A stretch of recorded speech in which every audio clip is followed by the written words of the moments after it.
Nothing like reading a book on a nice, beautiful beach. Well, I think we should all read together. We're starting in chapter 26 of To Kill a Mockingbird. Chapter 26, our previous chapter, involved learning more about the hypocrisy of Maycomb, Jem trying to come to terms with said hypocrisy, and Scout being left confused and upset. We're going into chapter 27.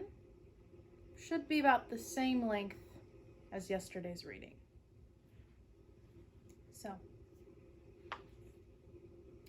things did settle down, after a fashion, as Atticus said they would. By the middle of October, only 2 small things out of the ordinary happened to 2 Maycomb citizens. No, there were 3 things, and they did not directly concern us, the Finches, but in a way, they did. So remember, one of the things we're still trying to find was in chapter 25, with the death of Tom Robinson, we had Mr. Yule say, 1 down, 2 to go. We're still trying to figure out who those 2 are, so hopefully in this chapter, we'll get that. The first thing was that Mr. Bob Yule acquired and lost a job in a matter of days, and probably made himself unique in the annals of 1930s. He was the only man I had ever heard of who was fired from the WPA for laziness. I suppose his brief burst of fame brought on a briefer burst of industry. What was the fame that he was given? For being a part of the Tom Robinson case. But his job lasted only as long as his notoriety. Mr. Yule found himself as forgotten as Tom Robinson. Therefore, he resumed his regular weekly appearances at the welfare office for his check, and received it with no grace amid obscure mutterings that the bastards who thought they ran this town wouldn't permit an honest man to make a living. Ruth Jones, the welfare lady, said Mr. Yule openly accused Atticus of getting his job. Now remember, Mr. Yule is unemployed. We don't know if he has any type of education. And Atticus is a lawyer. I don't think Atticus got Mr. Yule's job. She was upset enough to walk down to Atticus's office and tell him about it. Atticus told Miss Ruth not to fret, that if Bob Yule wanted to discuss Atticus getting his job, he knew the way to the office. The second thing happened to Judge Taylor. So again, she said 3 things happened. The first was Mr. Yule having a job, losing a job, blaming Atticus for it. And the second is now occurring to Judge Taylor. Judge Taylor was not a Sunday nighter churchgoer. Mrs. Taylor was. Judge Taylor savored his Sunday night hour alone in his big house, and church time found him holed up in his study reading the writings of Bob Taylor. No kin, but the judge would have been proud to claim it. So no family, but he would have been happy to have him. One Sunday night, lost in fruity metaphors and florid diction, Judge Taylor's attention was wrenched from the page by an irritating scratching noise. "Hush," he said to Ann Taylor, his fat, nondescript dog. Then he realized he was speaking to an empty room. The scratching noise was coming from the rear of the house. Judge Taylor clumped to the back porch to let Ann out and found the screen door swinging open. A shadow on the corner of the house caught his eye, and that was all he saw of his visitor. Mrs. Taylor came home from church to find her husband in his chair, lost in the writings of Bob Taylor, with a shotgun across his lap.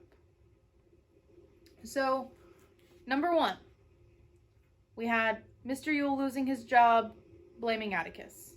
Number 2, we had Judge Taylor have a visitor. So someone tried to break into his house while he was there, probably without realizing that Judge Taylor was home. Because remember, Maycomb is a small town. Basically, everyone goes to church. If you don't go to church, you're considered scandalous. But for some, it's accepted that they just don't go. The third thing happened to Helen Robinson, Tom's widow. If Mr. Yule was as forgotten as Tom Robinson was as forgotten as Boo Radley. So, kind of, Boo Radley is more of a ghost story. He is infamous, but really amongst the children, not the adults. So the same thing's kind of with Tom Robinson. He's been basically forgotten. Maybe mentioned a couple times, but not very relevant anymore. But Tom was not forgotten by his employer, Mr. Link Diaz.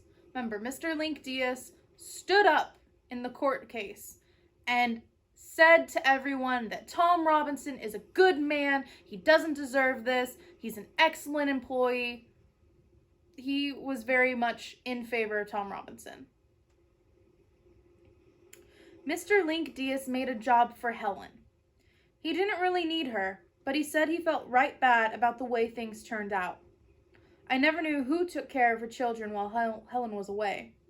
Calpurnia said it was hard on Helen because she had to walk nearly a mile out of her way to avoid the Yules, who, according to Helen, chunked at her the first time she tried to use the public road. So, insulted, maybe threw some things at her. Because remember, the way where most of the African American community in Maycomb lives is past the Yule place, past the dump, because the Yules live near the dump. So it's a normal road to go up and down for most people. But the first time Helen tried to use the public road, the Yules got on her about it. So now she is walking a mile out of the way to avoid the Yule house. Mr. Link Diaz eventually received the impression that Helen was coming to work each morning from the wrong direction and dragged the reason out of her. "Just let it be, Mr. Link, please, sir," Helen begged. "The hell I will," said Mr. Link. He told her to come by his store that afternoon before she left. She did, and Mr. Link closed his store, put his hat firmly on his head, and walked Helen home. He walked her the short way by the Yules. On his way back, Mr. Link stopped at the crazy gate. "Yule," he called. "I say Yule!" The windows, normally packed with children, were empty. "I know every last one of you's in there a-layin' on the floor. Now hear me, Bob Yule. If I hear one more peep out of my girl Helen about not being able to walk this road, I'll have you in jail before sundown." Mr. Link spat in the dust and walked home. So Mr. Link Diaz here, he is not going to have Yule harass Helen. And he's like, she is going to walk this road and you can do nothing about it. Helen went to work next morning and used the public road. Nobody chunked at her. But when she was a few yards beyond the Yule house, she looked around and saw Mr. Yule walking behind her. She turned and walked on, and Mr. Yule kept the same distance behind her until she reached Mr. Link Diaz's house. All the way to the house, Helen said, she heard a soft voice behind her, crooning foul words. Thoroughly frightened, she telephoned Mr. Link at a store, which was not too far from his house. As Mr. Link came out of the store, he saw Mr. Yule leaning on the fence. Mr. Yule said, "Don't you look at me, Link Diaz, like I was dirt. I ain't jumped your..." So basically, this whole entire thing is Helen is walking to work, and Mr. Yule is probably keeping like a 10-foot distance or more behind her and just muttering the foulest things he can think of. Just not technically bothering her or hurting her, just skulking behind and saying the crudest things he can possibly think of.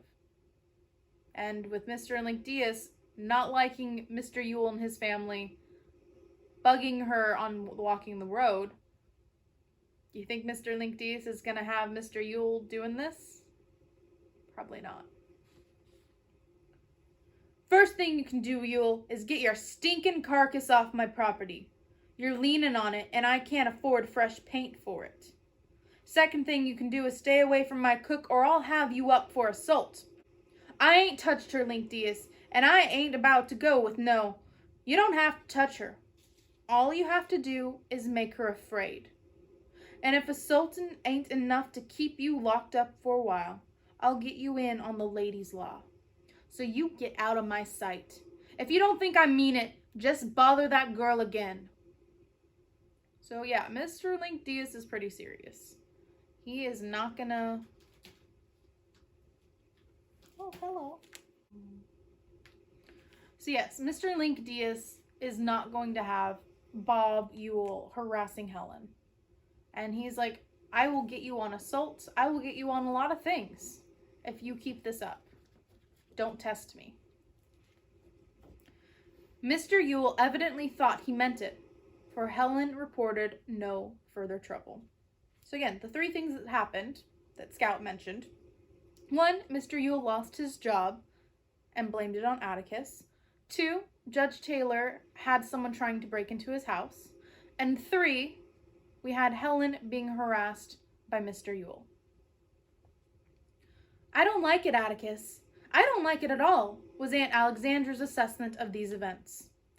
That man seems to have a permanent running grudge against everybody connected with that case. I know how that kind are at paying off grudges, but I don't understand why he should harbor one. He had his way in court, didn't he? I think I understand, said Atticus. It might be because he knows in his heart that very few people in Maycomb really believed his and Mayella's yarns. He thought he'd be a hero, but all he got for his pain was okay, we'll convict this Negro, but get back to your dump. He's had his fling with about everybody now, so he ought to be satisfied. He'll settle down when the weather changes. But why should he try to burgle John Taylor's house? He obviously didn't know John was home, or he wouldn't have tried. Only lights John shows on Sunday nights are on the front porch and back in his den. You don't know if Bob Yule cut that screen. You don't know who did it, said Atticus. But I can guess. I proved him a liar, but John made him look like a fool. All the time Yule was on the stand, I couldn't dare look at John and keep a straight face. John looked at him as if he were a three-legged chicken or a square egg. Don't tell me judges don't try to prejudice juries, Atticus chuckled. So, even though we had a mysterious person trying to break into Judge Taylor's home, Aunt Alexandra has inferred that it was Mr. Yule who did so. And Atticus is like, oh, you don't know that, but yeah, it was probably Mr. Yule. Because even though Atticus proved Mr. Yule to be a liar, Judge Taylor kind of helped make a fool out of Mr. Yule. And Mr. Yule wasn't going to have that. So yeah, Aunt Alexandra is understandably nervous about the whole situation, and Atticus is kind of just brushing it off.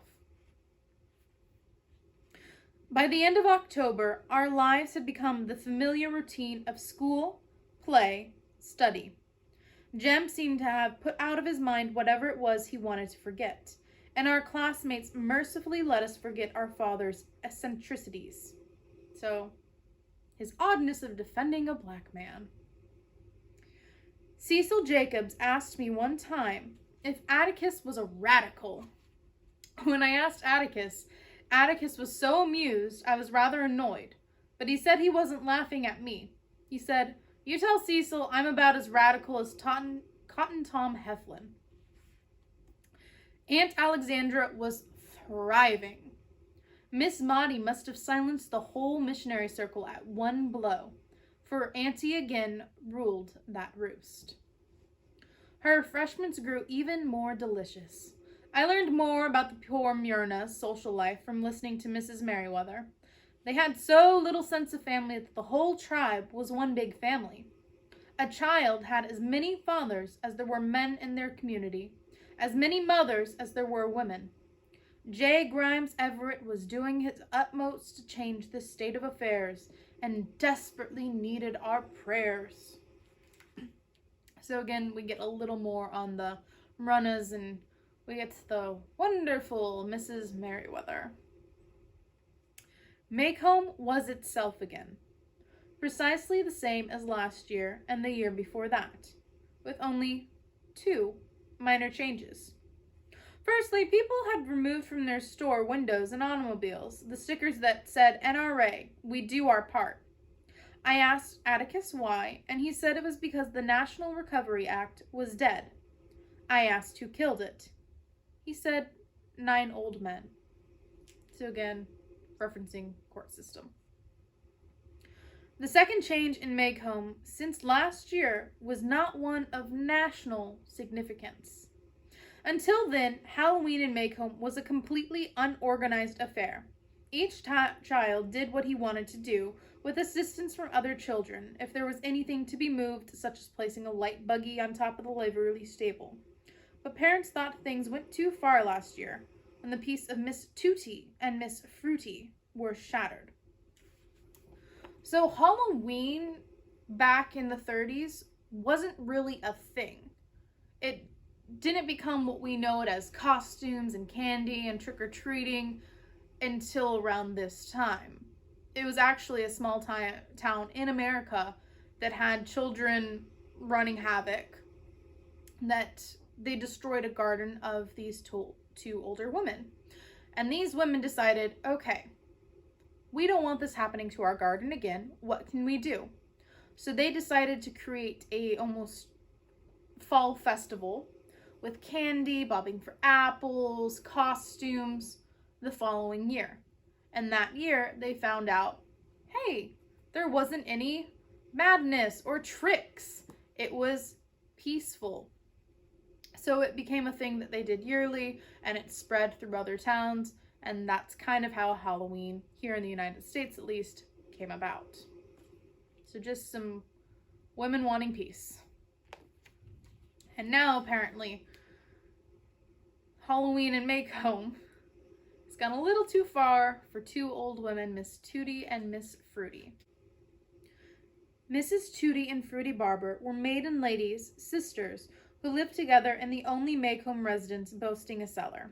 So maiden ladies means they were never married. They never had husbands or children. They remained single. And they have a house with a cellar, so a basement. The Barber ladies were rumored to be Republicans, having migrated from Clanton, Alabama in 1911. It's 1935. They've been here for 24 years, but they are still considered outsiders. Their ways were strange to us, and why they wanted a cellar, nobody knew. But they wanted one, and they dug one, and they spent the rest of their lives chasing generations of children out of it. Mrs. Tootie and Fruity, their names were Sarah and Frances, aside from their Yankee ways, were born deaf. Miss Tootie denied it and lived in a world of silence. Miss Fruity, not about to miss anything, employed an ear trumpet so enormous that Jem declared it was a loudspeaker from one of those dog Victrolas. So basically it would be a speaker probably about this big. Just a massive thing that she is trying to be like, what was that? Say it again. So she wants to not be left out of anything. And that's how she's going to do it. With these facts in mind and Halloween at hand, some wicked children had waited until the Mrs. Barber were thoroughly asleep, slipped into their living room, nobody but the Radleys locked up at night, stealthily made away with every stick of furniture therein, and hid it in the cellar. I deny having taken part in such a thing. I heard 'em, was the cry that awoke the Mrs. Barber's neighbors at dawn next morning. Heard 'em drive a truck up to the door, stomped around like horses. They're in New Orleans by now. No, and I doubt they heard them as well because they're deaf. Miss Tootie was sure those traveling fur sellers who came through town 2 days ago had purloined their furniture, stolen them. Dark they were, she said, Syrians. So she's trying to place the blame on someone else and a different race. Mr. Heck Tate was summoned. He surveyed the area and said he thought it was a local job. Miss Rudy said she'd know a Maycomb voice anywhere, and there were no Maycomb voices in the parlor last night, rolling their R's all over her premises they were. Nothing less than the bloodhounds must be used to locate their furniture, Miss Tootie insisted. So Mr. Tate was obliged to go 10 miles out the road, round up the county hounds, and put them on the trail. So Miss Tootie and Miss Rudy are very adamant that this was not an inside job. And go get the bloodhounds, they'll sniff out the scent. They'll find the trail of these hooligans who have stolen the furniture. Mr. Tate started them off at Mrs. Barbara's front steps, but all they did was run around to the back of the house and howl at the cellar door. When Mr. Tate set them in motion 3 times, he finally guessed the truth. By noontime that day, there was not a barefooted child to be seen in Maycomb, and nobody took off his shoes until the hounds were returned. So basically, all the kids of Maycomb were like, oh no, they have caught our scent. We will wear shoes to cover our scents and hopefully not get caught for putting the furniture in their house, in their cellar. And nobody took off their shoes and ran barefoot until the hounds were gone. So the Maycomb ladies said things would be different this year. So the thing that's going to be different is Halloween. They don't want any more furniture being transported out of houses and into cellars. The high school auditorium would be open. There would be a pageant for the grown-ups, apple bobbing, taffy pulling, pinning the tail on the donkey for the children. There would also be a prize. There would also be a prize of 25 cents for the best Halloween costume created by the wearer.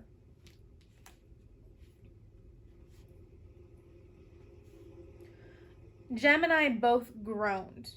Not that we'd ever done anything. It was the principle of the thing. Jem considered himself too old for Halloween anyway. He said he wouldn't be caught anywhere near the high school at something like that. Oh well, I thought. Atticus would take me. I soon learned, however, that my services would be required on stage that evening. Mrs. Grace Merriweather, our wonderful Mrs. Merriweather, and her poor Myrnas, had composed an original pageant entitled Maycomb County, ad aspera per aspera. And I was to be a ham.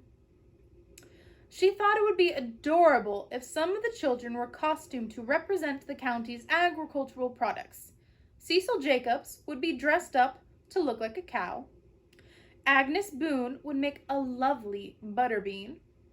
Another child would be a peanut, and on down the line until Mrs. Merriweather's imagination and the supply of children were exhausted.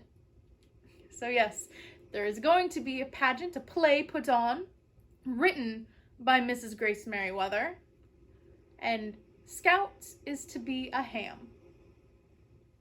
And not just like a funny person, but an actual ham.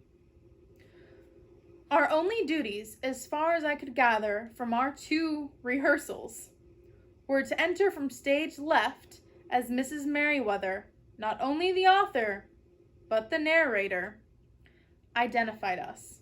When she called out, "Pork!" that was my cue. Then the assembled company would sing, Maycomb County, we will aye be true to thee. as the grand finale. And Mrs. Merriweather would mount the stage with the state flag. Glorious. So all the kids are going to come out dressed as products: a cow, a butter bean, a ham. And then they're going to say, Macomb County, Macomb County, we will always be true to thee. And Mrs. Merriweather's going to come on to the stage waving the flag like, ah! Sounds riveting. Definitely a play you want to see. My costume was not much of a problem. Mrs. Crenshaw, the local seamstress, had as much as imagination as Mrs. Merriweather. Mrs. Crenshaw took some chicken wire and bent it into the shape of a cured ham. I don't know if you have ever messed with or used chicken wire, but it's very flexible, very bendy. Sometimes also annoying because if you cut it weird or at angles, the little hexagon shapes will just start poking you, and it's very sharp and pointy. It's bendable metal, but also metal that, if it's cut, can stab. Not so fun.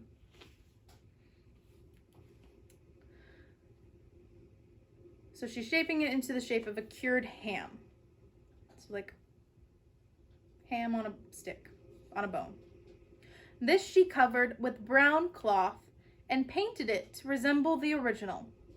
I could duck under and someone would pull the contraption down over my head. It came almost to my knees. Mrs. Crenshaw thoughtfully left 2 peepholes for me. She did a fine job. Jem said I looked exactly like a ham with legs. There were several discomforts, though. It was hot, it was a close fit. If my nose itched, I couldn't scratch, and once inside, I could not get out of it alone. So basically, the cured ham, it would be round at the bottom, kind of bottling up towards a tapered top, and then it would be probably the bone at the very top where her head would be, where her eyes are. So that's most likely what the ham costume looks like. When Halloween came, I assumed that the whole family would be present to watch me perform, but I was disappointed. Atticus said as tactfully as he could that he just didn't think he could stand a pageant tonight. He was all in. He had been in Montgomery for a week and had come home late that afternoon. He thought Jem might escort me if I asked him. So I don't know if you have had any member of your family, like very, very young, nieces, nephews, cousins, siblings, family friends, who have very young kids who do little pageants, and like maybe they're a tree and everyone goes and they're like, you did great. And they're usually lying through their teeth. Atticus has the same situation, but instead of going, he's like, I'm really tired. Your brother will take you. Aunt Alexandra said she had just had to get to bed early. She had been decorating the stage all afternoon and was worn out. She stopped short in the middle of her sentence. She closed her mouth, then opened it to say something, but no words came out. "What's the matter, Auntie?" I said. "Oh, nothing, she said. "Somebody just walked over my grave." She put away from her whatever it was that gave her a pinprick of apprehension and suggested that I give the family a preview in the living room. So usually when someone says, "Oh, someone just walked over my grave," it's an expression of like, "Whew, I got a chill. Something's occurred or something's going to occur." It's usually a sense of danger or foreboding. So, could be a foreshadowing of something. So Jem squeezed me into my costume, stood at the living room door, called out, "Pork!" exactly as Mrs. Merriweather would have done, and I marched in. Atticus and Aunt Alexandra were delighted. I repeated my part for Calpurnia in the kitchen, and she said I was wonderful. I wanted to go across the street to show Miss Maudie, but Jem said she'd probably be the pageant anyway. So Scout's just very much like, I'm gonna show everyone! Pork! Here I am! I mean, all she does is walk across the stage, but she's really into it and she wants to show everyone what her major role, her break into stardom. And Jem has to kind of rein her back in. After that, it didn't matter whether they went or not. Jem said he would take me. Thus began our longest journey together. And that is the end of chapter 27. So chapter 27, we did have a little bit more action than normal. We had the 3 things occur. What are those 3 things again? Remember, number 1, Mr. Yule lost his job and blamed Atticus. 2, we had what we all assumed to be Mr. Yule trying to break into Judge Taylor's house. And 3, we had Mr. Yule harassing Helen, Tom Robinson's widow. So those are the 3 things. We also had 2 things occur, which was some children of Maycomb last Halloween put Miss Tootie and Fruity's furniture in their cellar. And in response to that, the second thing was they were going to have a Halloween pageant. And we had Mrs. Grace Merriweather, who we have already met many a times, create a play. And Scout is a ham in it. And she is wearing her ham costume as they are going to be going, Jem and her, they're going to be going to the pageant together. With Aunt Alexandra having someone walking on her grave, and Atticus also not going. And the last line is, thus began Gemini's longest journey together. So we did find out who Mr. Yule's 1 down, 2 to go are. But now we are moving into the most magnificent pageant that Maycomb has ever had. And we'll see what is going to occur then. Well, the next chapter will be chapter 28. I hope everything is going really well for you all, and you enjoyed our day at the beach. I'm glad I had a background again. Well, I better head out before I start getting a sunburn from these very, very strong sunbeams.